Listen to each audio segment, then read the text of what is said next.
Dari Utsman ibn Affan berkata, aku mendengar Nabi SAW bersabda, sesiapa yang membaca Bismillahilladzi la yadurru ma'asmihi syai'un fil ardi wala fis sama' wa huwas sami'ul alim, yang bermaksud dengan nama Allah yang dengan namanya tidak ada sesuatu pun yang dapat memberikan kemudaratan di bumi maupun di langit. Dialah yang maha mendengar lagi maha mengetahui. Sebanyak 3 kali, maka dia tidak akan ditimpa bala yang datang secara tiba-tiba sehingga subuh. Dan barang siapa yang membacanya ketika subuh sebanyak 3 kali, maka dia tidak akan ditimpa bala secara tiba-tiba sehingga petang, iaitu malam. Hadis rawahu Abu Dawud menurut Syekh Syu'ib Al-Arnud. Hadis ini adalah hasan.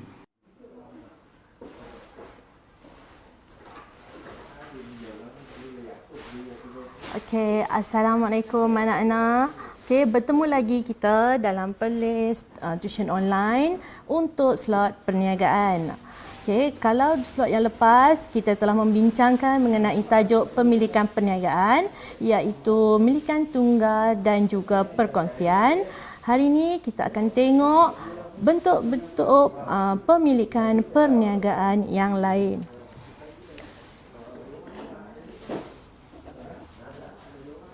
Okey, kalau kamu tengok di sini, masih ada lagi 4 bentuk pemilikan perniagaan yang lain, iaitu syarikat berhad, koperasi, franchise dan juga usaha sama.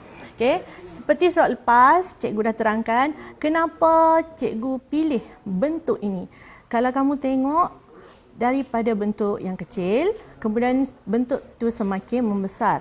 Bermaksud semakin besarlah perniagaan tersebut. Okey, kita tengok yang pertama iaitu syarikat berhad. Okey, syarikat berhad ada 2 kategori, iaitu syarikat sendirian berhad dan juga syarikat awam berhad. Apa dia syarikat sendirian berhad dan syarikat awam berhad? Kalau kamu tengok syarikat sendirian berhad, dalam kurungan tu ada singkatan bagi sendirian berhad. Selalu kita jumpa dekat luar kan, dekat kedai-kedai ataupun kita tengok di televisyen ataupun di media cetak. Okey, cikgu terangkan syarikat sendirian berhad. Kalau kamu tengok syarikat sendirian berhad, dia di bawah Akta Pendaftaran Syarikat 1965, bilangan ahli hanya 2 hingga 50 orang sahaja. Okey, tapi saham syarikat tidak boleh diurus niagakan di Bursa Malaysia. Pindah milik saham hanya melalui kebenaran ahli lembaga pengarah. Okey, bila syarikat modal dia lebih besar, sebab modal lebih besar melalui terbitan share. Okey, liability terhad. Apa itu liability? Kalau slot yang lepas, cikgu dah terangkan liability itu adalah tanggungan hutang. Kenapa kenapa liability itu terhad? Sebab setakat modal yang ahli sumbangkan sahaja. Okey, pemegang saham terbesar syarikat berhak untuk mengawas operasi bagi setiap syarikat. Okey. Apa kelebihan dan kekurangan bagi syarikat sendirian berhad? Kita tengok kelebihan. Yang pertama, modal lebih besar. Makin ramai ahli, makin banyak modal kamu dapat kumpulkan. Liability-nya terhad, tanggungan hutang juga terhad. Tapi hal ehwal syarikat dirahsiakan, termasuk pentadbiran dan juga kewangan syarikat. Namun begitu, terdapat beberapa kekurangan. Penawaran share adalah terhad sebab jumlah bilangan ahli hanya 2 hingga 50 orang, beban cukai yang tinggi dan share tidak boleh dipindah milik secara bebas. Okey. Kemudian kategori yang kedua ialah syarikat awam berhad. Okey, kalau syarikat awam berhad, kalau kamu tengok di surat khabar pada hujung tahun selalu, bank-bank akan meletakkan penyata kewangan. Okey, itu merupakan salah satu contoh syarikat awam berhad. Ciri-ciri bilangan ahli 2 hingga yang simbol itu adalah tiada had. Saham boleh diurus niagakan di Bursa Malaysia. Pemegang saham menanggung risiko kehilangan kawalan atas syarikatnya. Kelebihan bagi syarikat awam berhad, modal lebih besar sebab bilangan ahli yang semakin ramai. Kamu boleh menikmati ekonomi bidangan, terdapat pelbagai bentuk ekonomi yang kamu boleh cuba untuk perniagaan. Liability terhad, tanggungan hutang kamu juga terhad. Kewujudan kekal. Apa maksud kewujudan kekal? Sekiranya salah seorang ahli lembaga pengarah muflis ataupun meninggal dunia, syarikat masih lagi boleh beroperasi. Bagi kekurangan, proses perubahan adalah rumit, beban cukai yang tinggi, pemilik dan pengurusan terpisah. Maksudnya sekiranya sekiranya kamu muflis, harta kamu tidak boleh diambil untuk membayar hutang syarikat. Kemudian bagi tiada rahsia dari segi kewangan ataupun pentadbiran syarikat. Kamu mesti umum kepada ahli-ahli lembaga pengarah. Bentuk seterusnya adalah koperasi. Dan cikgu pasti koperasi ni kamu selalu dengar, kamu hari-hari kalau kamu pergi sekolah. Sebab apa? Kamu membelikan. Koperasi jual makanan, buku, baju sukan dan sebagainya. Apa ciri-ciri bagi koperasi?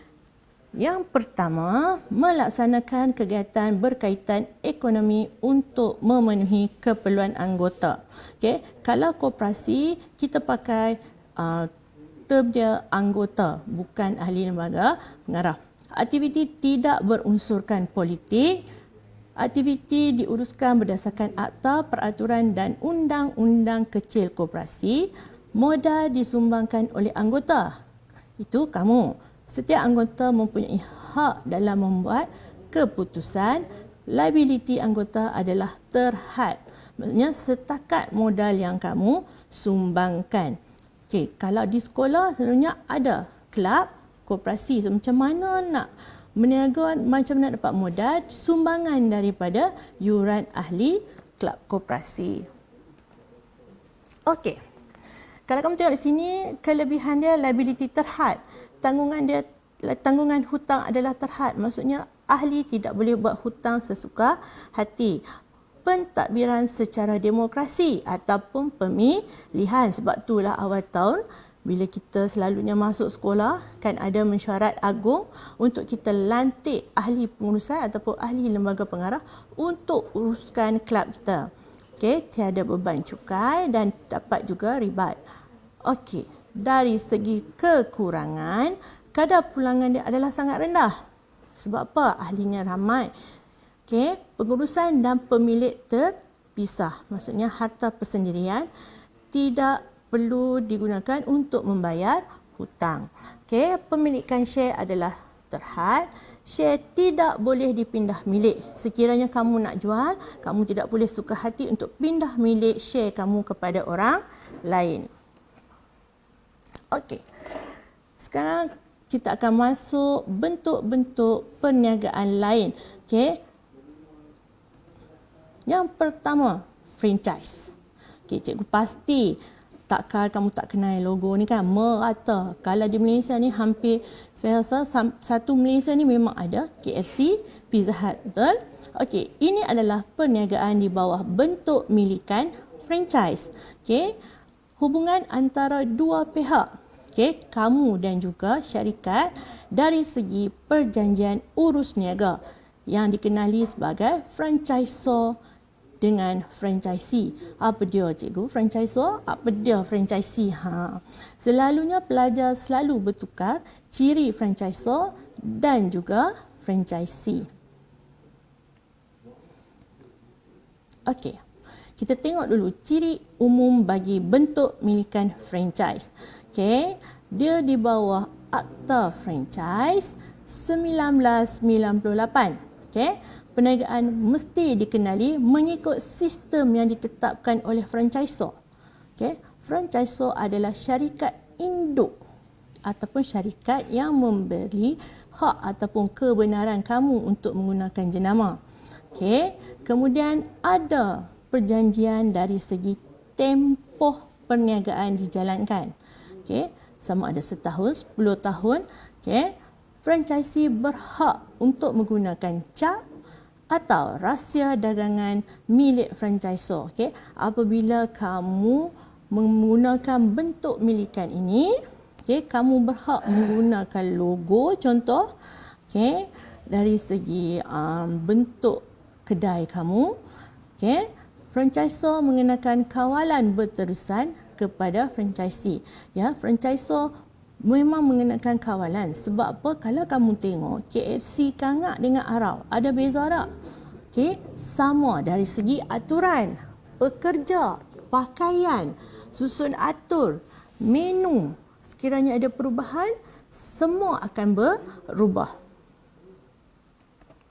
Okey. Franchisor bertanggungjawab untuk memberikan bantuan kepada franchisee dalam bentuk apa? Okey, bantuan dalam bentuk dari segi latihan, okey. Kemudian sumber bahan mentah. Okey. Franchisee akan membuat satu bayaran dalam bentuk fee. Okey, bila kita membeli hak untuk mendapatkan hak franchise, kamu perlu membayar fee ataupun sejumlah bayaran yang dipersetujui oleh kedua-dua pihak. Okey. Franchisor dan franchisee boleh menjalankan aktiviti perniagaan secara berasingan. Maksud di sini, tak semestinya franchisor akan duduk berniaga bersama kamu. Setelah kamu membeli hak untuk membuka perniagaan franchise, kamu boleh menguruskan perniagaan itu sendiri tetapi mengikut SOP yang telah ditetapkan oleh pihak franchisor. Okey, sekarang kita kenali siapa dia franchisor. Dan kamu kena ingat dalam soalan, topik-topik kecil ini selalunya akan ditanya dalam bentuk pecahan. Okey. So kamu kena ambil tahu juga, kamu kena hafal juga siapa franchisor, siapa franchisee. Okey, siapa itu franchisor? Syarikat induk yang memiliki hak asal atas jenama produk. Maksudnya pemilik kekal. Okey. Memberikan hak untuk menggunakan imej, jenama, sistem operasi dan format perniagaan. Macam cikgu kata. Sebab itulah kalau kamu tengok perniagaan berbentuk franchise mana-mana sama. Okay? Dari segi menu, pakaian pekerja, warna, bentuk dalam kedai, susunan. Kalau kamu tengok mesin yang digunakan, okay? Semuanya sama. Okay? Image. Selalunya franchise ni adalah perniagaan yang telah berjaya ataupun dikenali. Okay? Jenama. Dan kamu juga tidak perlu buat promosi. Selalunya promosi memang dibuat oleh pihak franchisor. Menyediakan blueprint atau petunjuk pelaksanaan, bentuk perniagaan, peralatan, ramuan dan sebagainya. Ya, sebab itulah kadang-kadang kita tengok lori mai hantar ayam, mai hantar barang dekat KFC ke McDonald ke. Ya, sebab apa? Kesemua barang-barang tersebut disediakan oleh pihak franchisor. Sebab kamu dah bayar fee ataupun bayaran untuk membeli hak untuk perniagaan. Kemudian menyediakan khidmat latihan. Okey, di sini kalau kita tengok kenapa franchisee tidak perlu memberi latihan? Sebab kamu perlu mengikut format perniagaan yang telah ditetapkan oleh pihak franchisor. Ya? Sebab itulah kalau kita tengok pekerja KFC mana-mana pun, semua kalau di kaunternya pakai baju kelabu, semuanya negeri mana pun pakai baju kelabu. Okey, kalau kata belang-belang keluar semua belang-belang. Sebab itulah sistem latihan adalah seragam. Sebab apa? Untuk menjaga kualiti produk dan juga perkhidmatan. Okey, apa kelebihan perniagaan franchise kepada franchisor ataupun kepada pemilik asal? Pertama, boleh mengembangkan perniagaan. Kalau kamu tengok tulisan mengembangkan tu cikgu warna merah dan cikgu condongkan. Ini adalah kata kunci untuk senang kamu ingat. Kalau kembang tu, kalau kita rendam, contohlah, kalau kata kita rendam tisu pun, semakin lama tisu tu semakin mengembang, makin besar kan. Sama juga apa yang kita rendam pun akan semakin mengembang. Okey, maksudnya kamu boleh pasarkan perniagaan tu secara peringkat global ataupun antara bangsa. Menikmati ekonomi bidangan. Yang ketiga, menembusi pasaran baru. Okay. Maksud menembusi pasaran baru, kita mungkin boleh berniaga di tempat yang tak ada KFC. Maksudnya tempat tu baru buka. Okay. Berkongsi risiko. Apa risiko? Risiko kerugian. Okay. Dan bertanggungjawab dengan franchisee. Pengurusan dilakukan oleh franchisee sendiri. Kamu boleh menguruskan perniagaan kamu sendiri, tapi masih lagi di bawah sediaan pihak franchisor. Okey. Kalau ada kelebihan, mesti ada kekurangan. Okey. Yang pertama, sekiranya kamu tak jaga kualiti produk, sepatutnya ayam yang dah berapa jam patut kena buang, kamu tak buang. Sebab apa? Kamu takut rugi. Tapi tiba orang makan, jadi keracunan makanan. So, apa yang terjadi pada pihak franchisor? Maksudnya, imej dia akan jatuh. Sebab orang dah tak mampu makan, takut jadi benda yang sama dekat cawangan yang lain. Okey, peningkatan dalam kos sokongan operasi untuk franchisee. Okey, dan yang terakhir, kesukaran memilih franchisee yang baik dan berdaya saing. Maksudnya, susah sangat nak cari franchisee ataupun pihak yang boleh mengembangkan lagi perniagaan tersebut. Okey. Siapa pula franchisee? Okay. Franchisee adalah yang pertama, pihak yang membeli hak kebenaran. Kalau kamu tengok situ, membeli hak kebenaran tu cikgu bold. Okey. Untuk merujuk pada kata kunci, siapa itu franchisee, untuk menggunakan jenama dengan franchisor. Yang kedua, mengikut peraturan dan sistem piawaian yang telah ditetapkan. Kamu sebagai pihak franchisee wajib untuk ikut segala peraturan dan sistem piawaian yang telah ditetapkan oleh franchisor.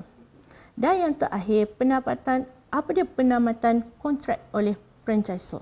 Okay, sekiranya pihak franchisor rasa kamu tak bagi keuntungan, pihak franchisor berhak untuk menamatkan kontrak yang telah dipersetujui. Okey, apa kelebihan dan kekurangan perniagaan franchise kepada franchisee, kepada kamu? Yang pertama, perniagaan kamu lebih sistematik, lebih teratur. Reka bentuk yang seragam. Kamu tak payah nak pening-pening, nak pilih macam mana, kedai nak susun macam mana, warna apa, logo apa, tak perlu. Kemudian kamu dapat pula sokongan pengurusan daripada franchisor. Sekiranya kamu ada masalah, pihak franchisor akan membantu kamu. Okey, risiko kegagalan rendah. Sebab apa? Selalunya franchise adalah perniagaan yang telah terkenal ataupun kata dah lama dah duk berniaga, dah memang terkenal, dah memang banyak dah di serata dunia.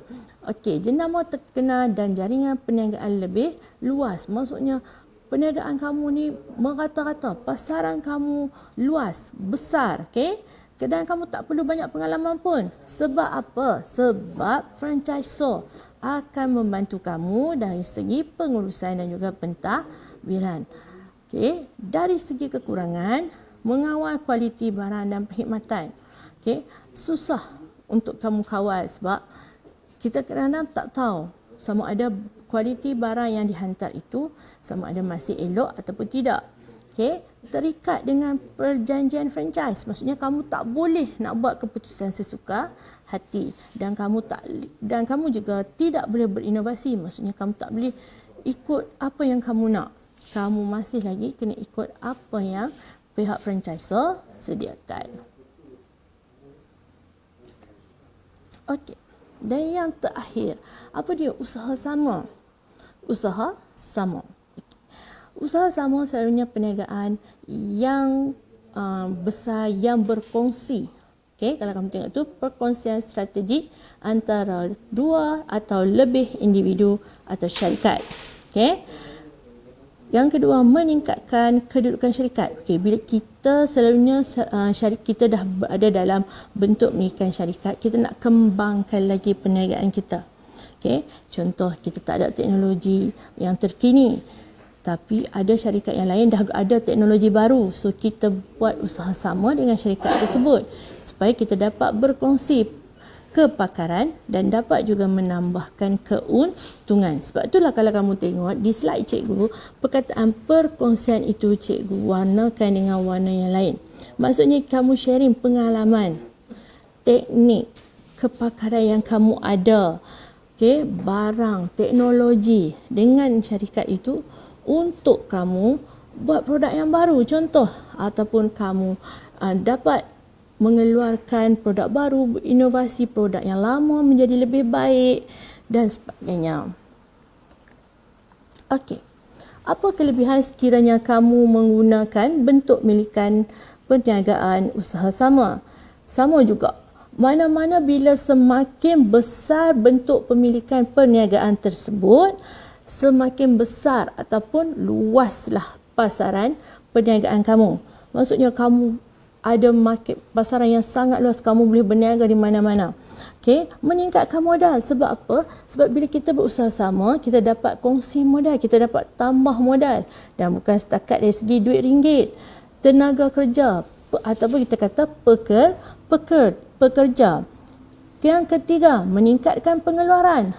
Okey, bila kamu berkongsi, maksudnya modal makin tinggi, okey, kamu dapat meningkatkan pengeluaran syarikat kamu. Okey. Yang keempat, teknologi baru. Kamu dapat guna teknologi baru dan terkini. Yang kelima, mudah untuk mendapat bahan mentah. Mungkin di tempat kamu bahan mentah ni dah habis, kamu buat usaha sama dengan di negeri lain, tiba-tiba di negeri tersebut ada bahan mentah tersebut. Okey. Harta individu, aset serta pegangan dalam syarikat asal dikekalkan. Maksud di sini, sekiranya berlaku apa-apa seperti tiba-tiba kamu berniaga muflis ataupun rugi, tapi harta syarikat asal kamu tidak digunakan untuk membayar hutang-hutang syarikat usaha sama. Okey, risiko perniagaan dikongsi. Risiko dari segi kerugian atau bukan setakat kerugian, kamunya keuntungan juga dikongsi. Okey. Dari segi kekurangan, visi dan misi yang berbeza. Apa yang kamu nak dengan pihak satu lagi nak berbeza. Tak mahu visi yang lain. Boleh berlaku pergaduhan. Yang seterusnya, perbezaan budaya dan cara pengurusan yang berbeza. Okey. Selalunya usaha sama ni jangan kita dengar. Selalunya syarikat usaha sama ni hanya bagi syarikat yang dah memang berjaya dan tapi dia nak mengembangkan lagi perniagaannya. Selalunya syarikat-syarikat besar menggunakan bentuk milikan perniagaan usaha sama. Okey. Habis bentuk milikan perniagaan. Dalam bab 1, kalau kamu tengok daripada awal lagi, bermula dengan pengenalan, kamu tengok definisi, jenis, aktiviti perniagaan, kemudian seterusnya bentuk milikan perniagaan. Okey, dalam bab 1 juga ada klasifikasi perniagaan. Okey, dalam klasifikasi perniagaan ada 3. Yang pertama, saiz. Yang kedua, skala. Dan yang ketiga, sektor. Okey, kamu perlu tahu ketiga-tiga klasifikasi tersebut. Okay. Kita tengok yang pertama. Okay. Klasifikasi perniagaan, tengok dulu saiz dan skala. Saiz, skala. Huruf depan pun sama. Saiz, skala. Kalau kita kata maksud, selalunya tahap kebesaran lah kan. Okey. Apa dia pasal pun sama tapi terbahagi 2. Okey. Kita tengok dulu saiz. Okay. Untuk kamu kena pasti saiz perniagaan apa, penentunya adalah jualan tahunan dan juga bilangan pekerja tetap. Okey, barulah kamu boleh tentukan saiz perniagaan. Saiz perniagaan ada 3. Kecil, sederhana dan besar. Okey. Okey, di sini cikgu berikan kepada kamu, kalau kamu tengok dalam buku teks kamu pun ada. Okey. Ini adalah carta ataupun jadual bagi jualan tahunan dan bilangan pekerja tetap. Bukan bilangan pekerja yang sementara. Bilangan pekerja sementara kita tak kira. Untuk saiz perniagaan, bilangan pekerja tetap yang diambil kira. Okay, sebab apa cikgu kata bilangan pekerja yang sementara kita tak ambil kira? Sebab pekerja sementara selalunya kita tak kata gaji. Selalunya kalau sementara ni kita bagi upah. Bila dia main kerja, kita bagi upah. Dan selalunya kita tak ambil dia hari-hari. Selalunya pekerja sementara kita guna ataupun kita ambil dia bila kita nak melakukan pengeluaran secara besar-besaran. Tetapi kita tak nak ambil secara tetap. Contoh cikgu bagi, pengeluaran kuih raya. Okey. Selain daripada hari raya, kalau macam contoh perayaan lain, selalunya kuih raya ni ada. Tetapi orang kata pengeluaran dia tak banyak sangat. Sikit. Boleh katakan tak banyak pilihan. Tapi kalau hari raya, dalam bulan puasa, sebelum puasa tu dah memang banyak dah pelbagai. Okey, bila semakin meningkat pengeluaran kamu, kamu memerlukan pekerja yang lebih ramai. Tapi, adakah kamu perlu bayar gaji walaupun pekerja tersebut tak perlu datang kerja kalau kata tak ada order? Tak kan? Itu kita kata pekerja sementara. Kita ambil. Sebab itulah kita tidak dibayar gaji. Tetapi mereka dibayar upah. Okey. Kalau kamu tengok, kita tengok dulu saiz kecil.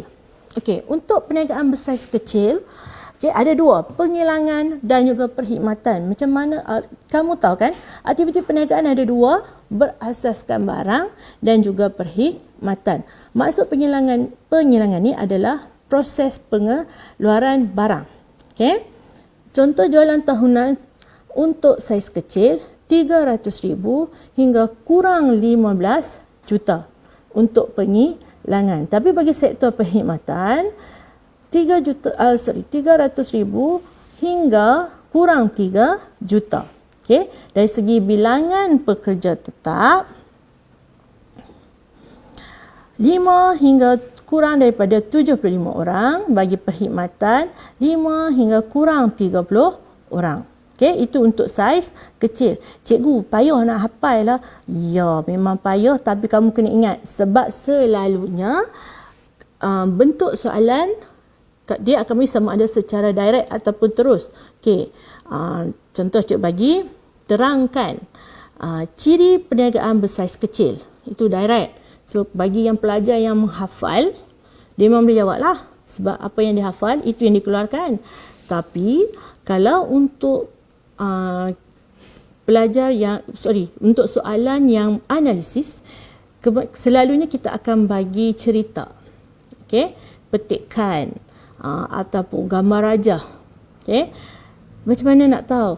Okey, dalam petikan tersebut akan ada maklumat mengenai jualan tahunan dan juga bilangan pekerja tetap. Di situ kamu perlu kena pasti untuk kamu klasifikasikan perniagaan tersebut saiznya apa. Okey, bagi bentuk sederhana, kalau kamu tengok dari segi penghilangan 15 juta hingga kurang 50 juta, perkhidmatan 3 juta hingga kurang 20 juta. Okey, bilangan pekerja tetap 75 hingga kurang daripada 200, perkhidmatan 30 hingga kurang daripada 75. Okey. Bagi perniagaan bersaiz besar 50 juta ke atas, 20 juta ke atas bagi perkhidmatan. Tapi bilangan pekerja tetap bagi penghilangan lebih daripada 200 orang, manakala perkhidmatan lebih daripada 75 orang. Kalau kita tengok kejadian ni pun cikgu pun tahu kamu mesti punya nak hafal ni, siap-siap kita bertukarkan. Tak apa, sekejap lagi cikgu akan tunjuk kat kamu contoh soalan. Okey. Okey. Ini adalah di sini cikgu dah buatkan dalam bentuk jadual. Okey. perniagaan bersaiz kecil, sederhana dan besar. Okey, kalau kamu tengok situ, dimensi itu maksudnya dari segi ciri apa, dari segi kelebihan dan kekurangan bagi setiap saiz perniagaan. Okey, kalau kamu tengok ni banyak cikgu, ya, tapi macam saya kata, kalau kamu tak hafal, kamu tak boleh tahu ciri-ciri ataupun kelebihan perniagaan ni. Okey, kalau kamu tengok, yang pertama, perniagaan bersaiz kecil, apa kelebihannya? Bila perniagaan kamu kecil, cost overhead yang lebih rendah. Apa maksud cost overhead? Okey, cost overhead ni adalah seperti bil air, bil elektrik. Itu kos yang perlu kamu keluarkan. Okay? Cepat menyelesaikan masalah sebab perniagaan kamu kecil.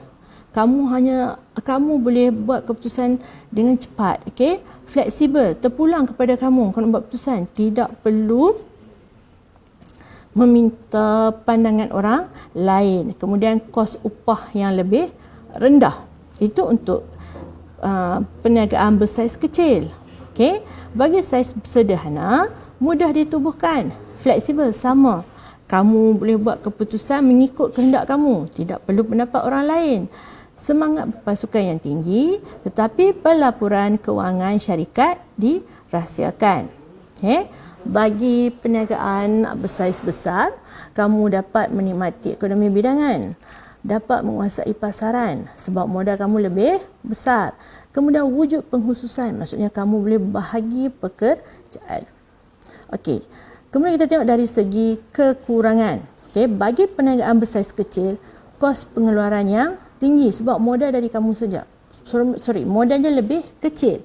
Kurang berdaya saing, sukar mendapat pekerja mahir dan berpengalaman, kekurangan sumber kewangan. Bagi sederhana, sukar menyediakan latihan, sukar untuk memajukan kerjaya dan wujudnya jurang hubungan.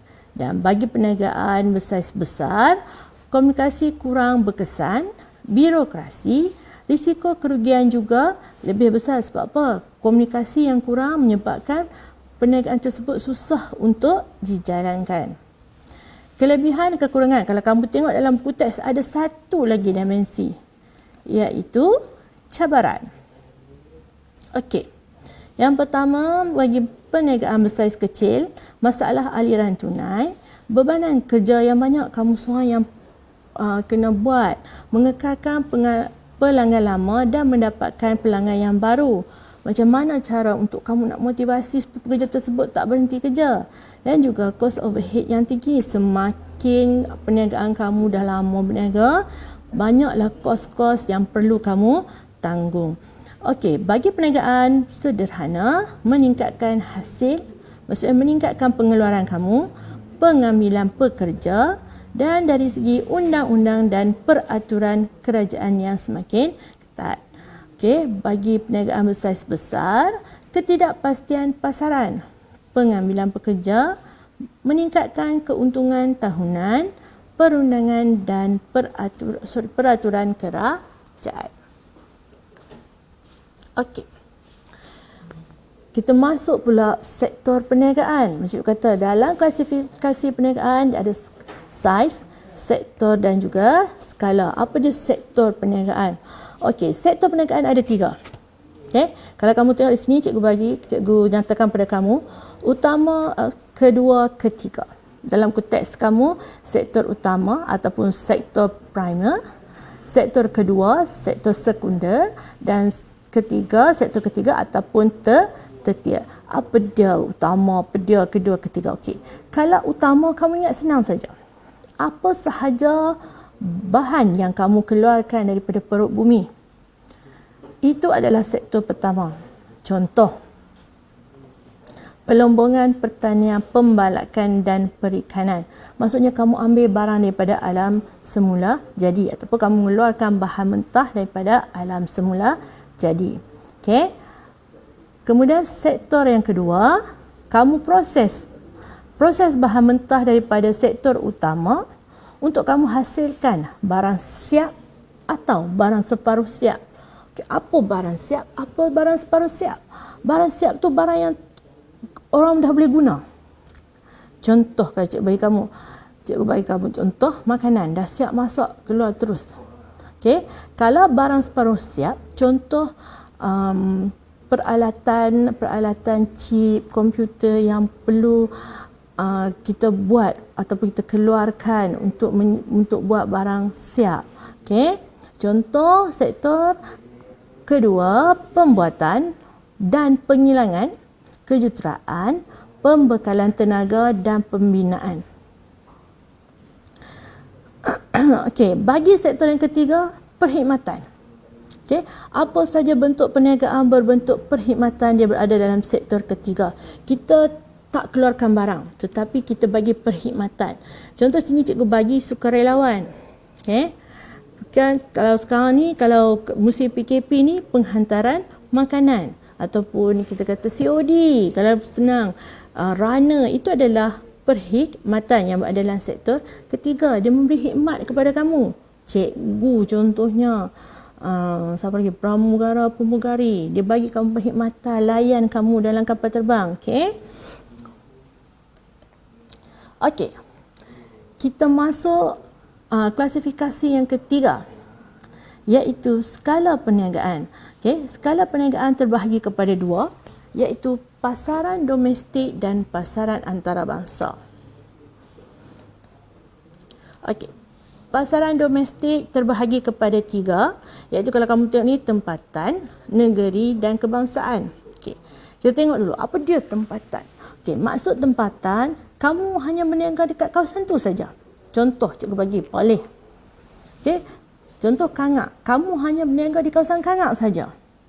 Kamu tak jual barang kamu lebih pada kawasan Kangak. Contohnya barang kamu hanya berada di kawasan Kangak sahaja. Itu dikatakan tempatan. Okey, dan saiz pasaranmu tentulah kecil. Kangak ni pun bukan besar mana. Kan? Okey. Kemudian yang kedua, negeri. Okey, bila negeri ni besar sikit, kamu mula pasarkan barang kamu daripada Kangak, dah ada di Arau. Kamu buka pula barang kamu jual pula di Kuala Perlis. Maksudnya kamu dah mula ke daerah lain. Okey, tapi bila semakin besar perniagaan tersebut, kamu kena ingat, semakin besar perniagaan, semakin tinggilah kos yang perlu kamu keluarkan. Okey, selepas negeri, kemudian lagi besar dan makin maju bertahun-tahun, kamu rasa tak cukup.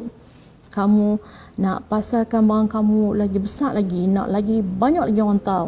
Okey, masuk pasaran kebangsaan, iaitu pasaran seluruh negara. Okey, kita yang duduk ni, kamu hantar barang kamu pergi ke Johor, pergi ke Kelantan, pergi ke KL. Okey, saiz pasaran kamu confirm dah lebih besar sebab dah merata, negeri duk ada. Kemudian kuantiti kamu kena banyak. Bila kita nak tingkatkan keuntungan, pengeluaran juga mesti meningkat. So, untuk pastikan supaya pengeluaran barang kamu sentiasa ada, kamu perlu stok yang lebih banyak. Okey. Bagi pasaran antarabangsa, ada dua, iaitu zon dan juga global. Apa dia zon? Hanya kawasan yang tertentu sahaja kamu pilih. Okey. Mungkin kata kamu nak takut satgi tak laku. Okey, kamu hanya pilih kawasan yang mempunyai permintaan yang ramai. Kawasan yang strategik. Apa maksud strategik? Mungkin kemudahan awam dia banyak. Okey, penduduknya lebih ramai. Okey. Bagi global ada 3 jenis, iaitu import, export dan interport. Okey, galakkan daripada Matret. Matret ini adalah salah satu agensi kerajaan yang membantu peniaga untuk pasarkan barang ke luar negara. Okey, kita tengok contoh soalan. Okey,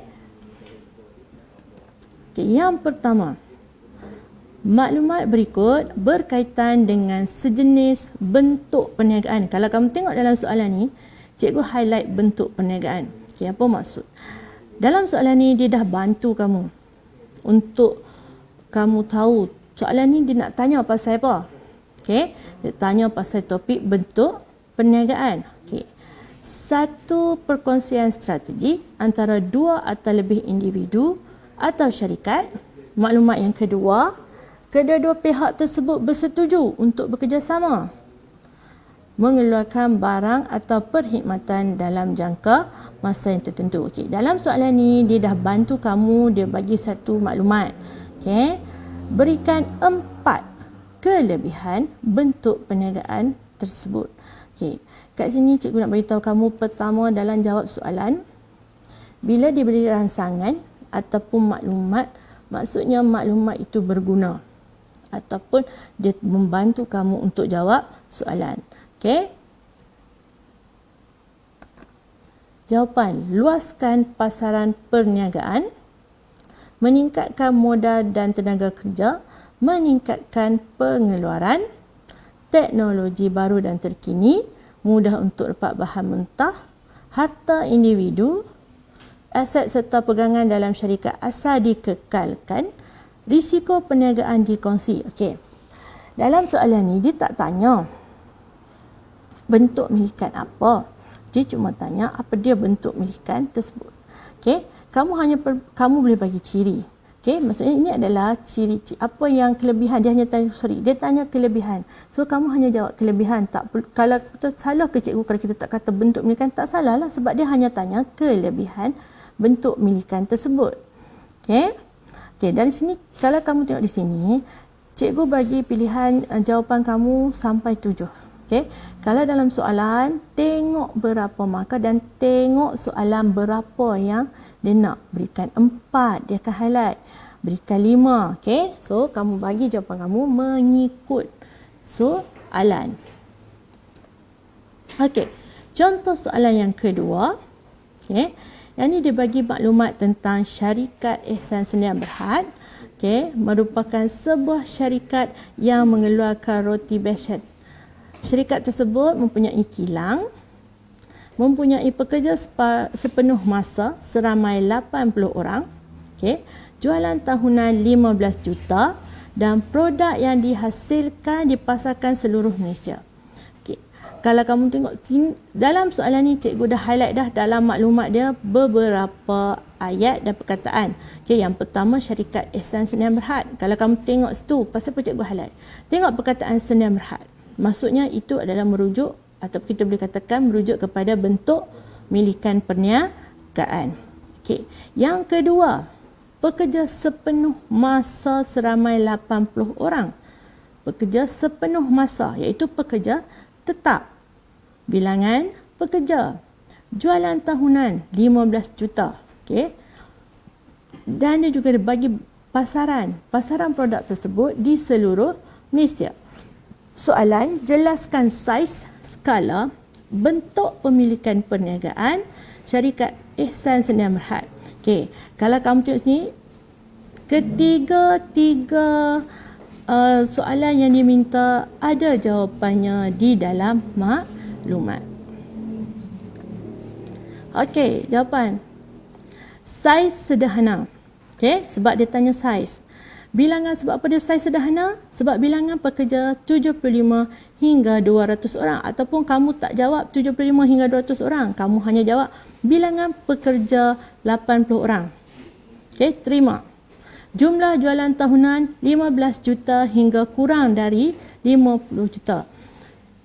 Ataupun kamu jawab tu 15 juta, terima. Kalau kamu tengok 80 orang, 15 juta, itu telah cikgu highlightkan dalam maklumat. Skala kebangsaan. Sebab apa dia skala kebangsaan? Sebab dia pasarkan barang ke seluruh Malaysia. Okey, bentuk syarikat dia adalah syarikat Sdn Bhd. Okey, jelaskan kelebihan syarikat Sdn Bhd. Yang ni dia tanya secara direct. Okey. Kamu hanya nyatakan. Terus, apa kelebihan modal lebih besar? Iaitu melalui penjualan atau penerbitan share. Jangka hayat perniagaan terus kekal. Okay, kalau salah seorang ahli kamu meninggal ataupun muflis, tapi perniagaan masih lagi diteruskan. Liability terhad, hutangnya terhad. Mudah berkembang dan menikmati ekonomi bidangan. Okey. Ini contoh soalan bagi sektor perniagaan. Okey. Kalau kamu tengok sini, yang ni dia bagi dalam bentuk, kalau kita tengok carta kan.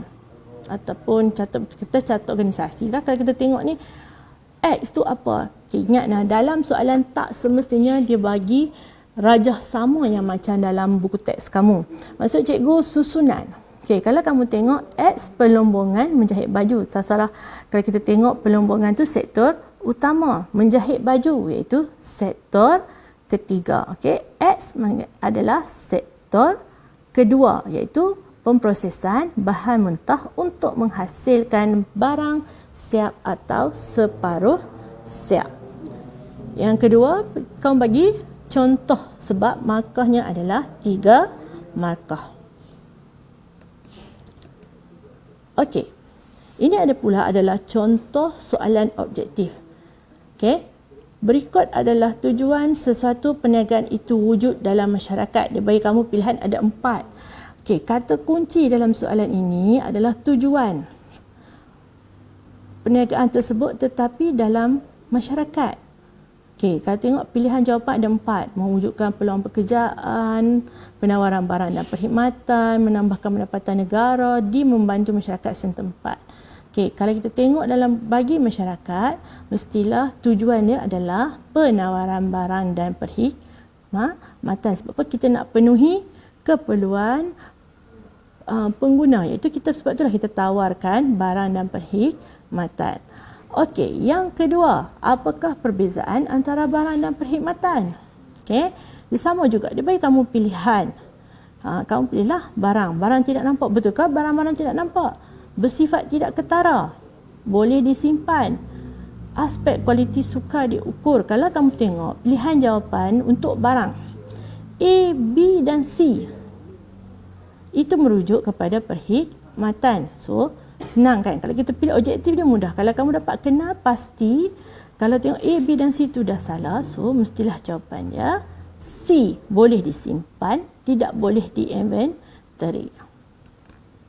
Okey, 3. Apakah kelebihan bentuk pemilikan sinergi power berhad berbanding kuasa teguh sendirian berhad? Kata kunci berhad belakang, satu berhad, satu lagi sendirian berhad. Apa kelebihan syarikat berhad? Okey, liability terhad, maksimum 50 orang, dikenakan cukai yang rendah. Apa kelebihan dia? Saham dia boleh diurus niaga di bursa saham sebab dia besar. Okey, tiada had ahli dia. Okey, dan soalan yang keempat, penyataan manakah menerangkan persamaan antara perniagaan bersaiz kecil dan bersaiz sederhana? Okey, pengkhususan kerja mudah dilakukan, pengalaman mudah diperolehi, menikmati ekonomi bidangan, perubahan dalam strategi perniagaan mudah dilaksanakan. Okey, kalau kamu tengok A, pengkhususan kerja. Bagi bersaiz kecil tiada pengkhususan kerja. Okey, sama juga untuk B, bagi perniagaan bersaiz kecil, pengalaman sukar diperolehkan sebab dia saiz kecil. Kemudian perniagaan menikmati ekonomi bidangan, itu adalah untuk perniagaan yang lebih besar. So, jawapannya adalah D, perubahan dalam strategi perniagaan mudah terlaksana. Okey, sampai di sini dulu. Semoga kita berjumpa di slide yang terakhir. Okey, Assalamualaikum warahmatullahi wabarakatuh. Stay at home, kita jaga kita.